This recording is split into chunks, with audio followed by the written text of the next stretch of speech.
मित्रांनो, हे जे माझ्या हातात दिसते आता, हे पंजा म्हणतात त्याला, जवळपास पंजासारखं ब्रश आहे आणि हे असं अगदी सोप्या पद्धतीनं हे हातामध्ये अशा प्रकारे जातं. हे हातामध्ये गेल्याच्या नंतर जे आपली आत्ता हे जनावर आहे किंवा म्हैस आहे ते या ठिकाणी असं पाणी मारल्याच्या नंतर आपण ह्याला पाणी आपण मारलं की याच्यावरची जे काही खाज आहे त्याच्याबरोबर घाण आहे ती घाण साफ करण्यासाठी अगदी योग्यरित्या याचा वापर केला जातो.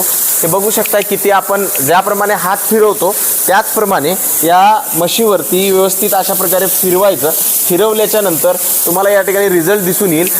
हे बघू शकताय तुम्ही याच्यावरती किती सारी घाण आहे आणि केस पण जे काही अनवॉन्टेड केस आहेत ते केस याच्यामध्ये चिटकून येतात, जेणेकरून ही जी म्हैस आहे आता आरोग्याच्या दृष्टिकोनातून अगदी हेल्दी आपण त्या म्हशीला करू शकतो मित्रांनो. तर हा